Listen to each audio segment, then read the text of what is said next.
ভাইয়া গত ঈদে আপনার গার্লফ্রেন্ড আপনাকে পিছন দিয়ে সালামি দিয়েছিল, এই ঈদে আপনার গার্লফ্রেন্ড আপনাকে কোন জায়গাতে সালামি দিয়েছে? এবার কোনো সালামি দেয় না ভাই।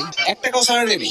না, আপনি কি মনে করেন না আপনাকে সালামি দেওয়া উচিত? অবশ্যই দেওয়া উচিত। ওর টাকা দিয়ে আমি ফকির হয়ে গেছি, সালামি দেবো নাকি লেগা? তাহলে কেন সালামি দিল না? দিল না কেন? আমি একটা সালামি পাই না? অবশ্যই সালামি পান। আপনি এখনই তাকে কল করেন, কল করে সালামি চান। যদি সালামি না দেয় তাহলে তার সাথে ইচ্ছা মতো ঝগড়া করেন। যারা করুন মানে ওর উড়াই দিব আসতে ভাই, সালামি না দিলে মাথা মতো খারাপ আছে ভাই।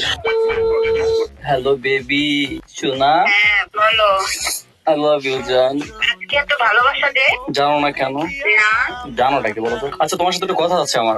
হ্যাঁ বলে ফেলো। তুমি গত ঈদে আমাকে পিছন দিয়ে সালামি দিছো, ঠিক আছে? তো এবার থেকে এবার কি সামনে দিতে চাও নাকি? সামনে দেবো মানে তুমি কি বলতে চাও? তুমি কি বলতে চাও সেটা বলো। না, আমি কি বলতে চাই, বয়ফ্রেন্ড হিসেবে তোমার কাছে সালামি চাইতে পারি না? না না তুমি আমার কাছে পাও না, আমি তাই তোমার কাছে। তুমি আমার মানে কাছে তোমার কি দিতে বলো? দিতে ফকির হয়ে গেছে আবার যাবে পাই। তুমি আমাকে কি মানে দিছো? তোমার কি ভালো না? তোমার আমি দিতে দিতে ফকির হয়ে গেছি। আর তুমি আমাকে কি দিছো বলো? তোমার আমাকে তোমার কি চুরি দিছো? কিনে দিছি, শাড়ি কিনে দিছি ভাই, জীবনে যত কিছু আছে কষ্ট স্বপ্নের আমার পুরো ফ্যাক্টরি কিনে দিছি, তারপর তোমার ভালো না কি বুঝি?